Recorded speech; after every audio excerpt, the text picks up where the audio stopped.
포켓몬 해킹룸에 대한 이야기는 이곳저곳에 굉장히 널려 있다. 예를 들면 유령이 스타팅 포켓몬인 버전 같은 것은 굉장히 잘 만들어져 있다. 허나 보통은 정말 말도 안 되는 이야기들이 퍼져 있다. 게임을 하고 나서 사람이 죽는다던가 게임이 플레이어에게 말을 거는 그런 바보 같은 이야기들이다. 이런 이야기들은 조금 디테일해야 그럴듯한데 나는 중고시장에 나와 있거나 지나가는 사람에게 노숙자들이 준다고 하는 해킹룸에 대해 관심이 있었다. 아쉽게도 이런 사람들과 만날 기회를 얻진 못했지만 나는 쓰레기차가 이웃집으로 들어왔을 때 쓰레기통에서 이 카트리지를 발견할 수 있었다. 청소부에게 이걸 가져가도 되냐고 물어봤는데 그는 신경도 안 쓰는 것 같았다. 어쨌든 버려질 것이기 때문이었을까? 물론 이웃에게도 이 게임을 정말 가져가도 되는지 물어봤는데 그들은 그걸 한 번도 본 적이 없는 것 같았다. 게임 커버를 본 이웃집 아들이 포켓몬 엄마 저거 갖고 싶어 라면서 잡아채려 했지만 그의 엄마가 저건 내가 찾은 거라며 안 된다고 했다. 그 아이는 게임보이조차 없었는데 말이다. 난 카트리지의 스티커를 보며 집으로 향했다. 그냥 단순히 오래된 레드 버전으로 보였다. 리자몽의 목 주변 부근에 스티커가 살짝 찢어져 있었지만 그 정도는 오래된 게임에선 있을 법한 일이었다. 어렸을 때 블루 버전을 가지고 있던 나는 아주 작게나마 있을 법한 레드 버전의 차이점을 보고 싶었다. 허나 타이틀 화면이 나타났을 때 난 꽤나 실망했다.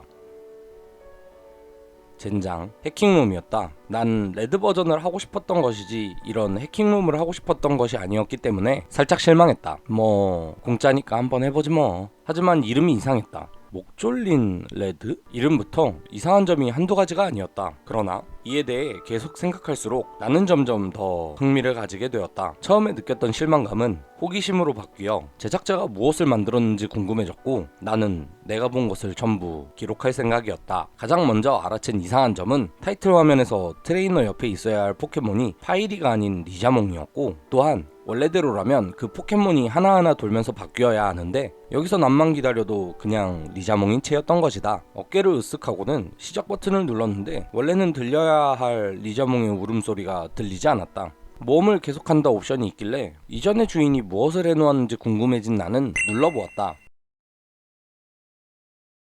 놀라서 눈을 깜빡였다. 안 된다고? 아무리 버튼을 눌러대도 모험을 계속하기로는 들어갈 수 없었다. 네 번째 시도에 아주 작게 들릴 듯 말 듯하게 리자몽의 울음소리가 들렸다. 어깨를 다시 으쓱하며 그냥 새 게임 옵션을 선택했다. 오박사도 시작 테마도 아무것도 나오지 않은 채 한동안 화면이 검게 나가 있다가 마침내 화면이 다시 돌아왔다. 두 개의 침대, 두 개의 TV 그리고 구석에 컴퓨터 하나가 있는 침실이었다. 내 트레이너 도트는 원래 레드 버전과 똑같은 모습이었다. 아직 이름을 묻지 않았기에 궁금해진 나는 얼른 메뉴창을 열어 트레이너의 이름이 스티븐이라는 것을 알아내었다. 아니 이 게임이 인공지능을 가진 것도 아니고 적어도 내가 아는 한 귀신이 씌인 것도 아닐 텐데 이름이 이상하군. 돈은 원래 게임을 시작할 때 있는 만큼 있었고 배지도 없었다. 허나 트레이너 자체는 레드와는 조금 다르게 생겼었다. 머리가 등 가운데쯤에 머무를 정도로 길었고 레드의 평범한 미소가 있어야 할 자리엔 자신감에 찬 허나 어딘가 기분 나쁘기도 한 썩소가 차지하고 있었다. 솔직히 말해서 나는 이 도트가 레드보다 멋지다고 느꼈다. 다음으로 포켓몬을 체크했는데 미키라는 이름의 레벨 5의 파이리가 하나 있었다. 이름도 지어져 있긴 했지만 평범했고 어쨌든 이상한 점은 보이지 않았다. 이 파이리는 보통 시작할 때 파이리의 능력치를 가지고 있었고 할퀴기와 꼬리 흔들기 같이 기본적인 것밖에 모르고 있었다. 본 게임으로 돌아와서 방을 이리저리 돌아다니다가 캐릭터가 뒤로 돌 때 스티븐의 긴 머리가 도트 그림에도 나타난다는 것을 알아챘다. 집은 그다지 친숙하게 느껴지지 않았지만 여기저기 더 둘러봐야겠다는 생각에 계단을 타고 내려갔다. 아래층에는 또 다른 트레이너가 있었는데 내가 내려오자마자 나에게 말을 걸었다. 준비됐어? 그래. 난 이 마이크라는 녀석이 원래 나오던 라이벌을 대신해서 나온 라이벌이라고 생각했다. 허나 침실에 침대가 두 개 있다는 것을 기억해내고는 둘은 단순히 라이벌인 게 아니라 형제라는 것을 깨달았다. 둘은 서로 포켓몬 마스터가 되겠다느니 포켓몬을 전부 잡겠다느니 하는 기본적인 포켓몬 이야기에 관해 말을 주고받은 후 파이리와 꼬부기 중 누가 더 좋냐는 것에 대해 살짝 말싸움을 했다. 그리고 이 말싸움은 연구소에서 라이벌과 하던 것 같은 배틀로 이어졌다. 허나 내가 성공이었으므로 내가 이기는 것은 당연했다. 나는 스티븐의 도트가 배틀에서 레드의 도트보다 얼마나 더 멋진지 눈여겨보았다. 레드와는 다른 포즈로 서있던 그의 머리카락이 꼭 바람에 날리는 듯 약간의 변화가 있었는데 역시 멋져 보였다. 승부가 끝난 후 내 형과 몇 마디 더 잡담을 한 뒤 태초마을 테마가 흘러나오는 집 밖으로 발을 옮겼다. 동쪽으로 가면서 나는 이곳이 정말로 태초마을이라는 것을 알게 되었다. 내 집은 마을의 서쪽에 위치하고 있었던 것이었다. 또한 원래 태초마을에는 있었던 풀숲이 없다는 것도 깨달았다. 어느 정도 돌아다니다가 레드의 집에 들어가 보기로 결정했다. 그의 엄마가 집안에 있었는데 내가 말을 걸자 그녀가 곧 스티븐이 얼마나 잘생겼는지에 대해 칭찬하며 그녀의 아들이 내년에 트레이너가 되면 그를 꼭 롤 모델로 삼았으면 한다고 이야기를 늘어놓았다. 여기서 나는 이 게임의 스토리가 오리지널 포켓몬 게임의 1년 전 배경이라는 것을 알게 되었다. 레드는 위층 그의 방에 있었는데 슈퍼 패미컴을 플레이하며 내 차례가 되면 나도 최고가 될 거야 라고 말했다. 난 점점 이 해킹룸이 좋아지기 시작했다. 굉장히 흥미로웠다. 완전히 새로운 모험, 다른 캐릭터, 게다가 스티븐은 그의 마을에서 꽤나 유명한 듯 해보였다. 평판이라든지 성격이라든지 단순히 말없는 주인공과는 아주 달라 보였다. 마을 사람들은 그와 얘기할 때 단순히 조작법에 관련된 이런저런 것들을 내뱉는 게 아니라 정말 사람에게 얘기하듯 대화를 하고 있었다. 오 박사는 내 모험에 도움이 될 도감을 주며 잘 다녀오라고 했다. 다른 포켓몬 게임들과는 다르게 도감을 채워달라고 주는 것이 아닌 단순히 나를 돕기 위한 친절심의 선물로서 준 것이었다. 난 시간이 갈수록 이 게임이 더더욱 좋아졌다. 이 게임의 스토리는 내가 생각하던 보다 사실적인 이야기였다. 난 누구나 될 수 있는, 조금 바뀌어도 누구도 알아채지 못할 그런 별 특징 없는 주인공이 아니라 어떤 특별한 누군가였다. 실제 게임 플레이는 바뀌지 않았지만 스토리는 달랐다. 나는 우선 북쪽으로 향하여 마을과 마을을 옮겨다니며 배지를 모으고 관장들의 칭찬을 받았다. 몇몇 NPC들이 스티븐을 안다는 듯 얘기하는 걸로 보아 그는 점점 유명세를 타는 듯 했다. 난 모든 배틀에서 항상 미키를 썼고 그는 놀랄 정도로 빠르게 성장했다.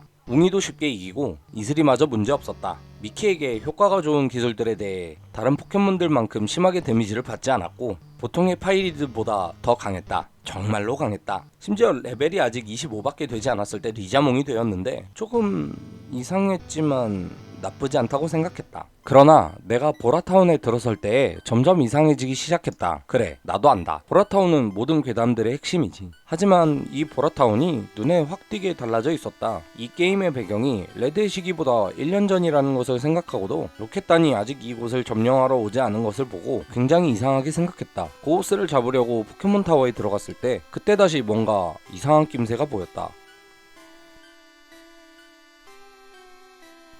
응? 스티븐은 아무리 시도를 해도 포켓몬타워에 들어가려 하지 않았다. 이상한데? 아니 그러니까 진짜 관동지방에 조그만 어린 NPC밖에 없는 작은 집들처럼 있을 필요가 전혀 없는 곳들이 수도 없이 많은데 왜 하필 스티븐이 들어가지 않으려는 곳이 여긴 거지? 이해가 가지 않는다는 생각을 했다. 곧 미키가 어떤 승부에서도 이길 수 있다는 걸 생각해내곤 고우스가 그다지 필요 없겠다 싶어 발걸음을 다른 곳으로 옮겼다. 이제 보라타운은 단순히 포켓몬 센터가 있는 지나가는 마을에 지나지 않게 되었고 게임은 다시 그곳에서부터 평범하게 진행되어 나머지 체육관 관장들을 무찌른 후 드디어 사천왕에 다다라 승리를 손에 넣었다. 내 형이 나보다 먼저 그곳에 있었고 챔피언 자리를 놓고 겨루는 배틀은 나의 미키로 손쉽게 이길 수 있었다. 승부가 끝난 뒤에도 레드와 라이벌의 승부에도 있던 그런 긴장감 따윈 찾아볼 수 없었다. 형과 동생이 성장한 서로를 격려하고 축하하며 악수를 했다. 화면이 하얗게 나가기 직전까지도 명예의 전당이나 엔딩 크레딧 따윈 나오지 않았다. 화면이 다시 돌아왔을 때 두 형제는 집에 컴퓨터 앞에 앉아 이야기를 나누고 있었다.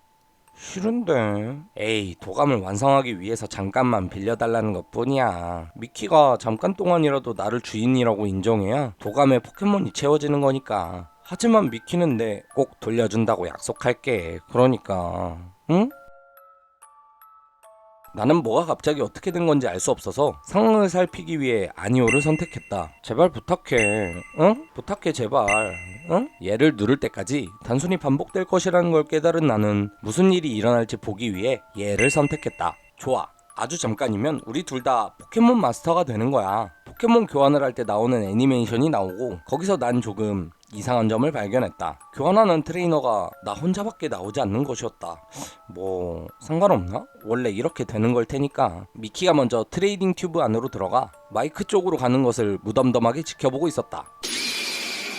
조용한 침실에서 크게 올려놓았던 볼륨 때문에 갑작스러운 소리에 당황한 나는 깜짝 놀라 펄쩍 뛰었다. 화면을 보니 게임이 멈춘 것 같았다. 미키는 여전히 교환되는 중에 있었지만 게임은 그 상태로 멈춰 전혀 움직이지 않았다. 난 세이브 파일이 걱정되어 한숨을 쉬며 게임을 껐다 켰다. 게임을 다시 켰을 때 난 한동안 타이틀 화면에서 눈을 뗄 수가 없었는데 그 이유는 트레이너 옆에 있던 리자몽이 사라져 있었기 때문이었다. 시작 버튼을 누르니 새로운 모험을 시작한다 선택지는 온데간데 없고 모험을 계속한다 밖에 있지 않았다. 이건 매우 이상했다.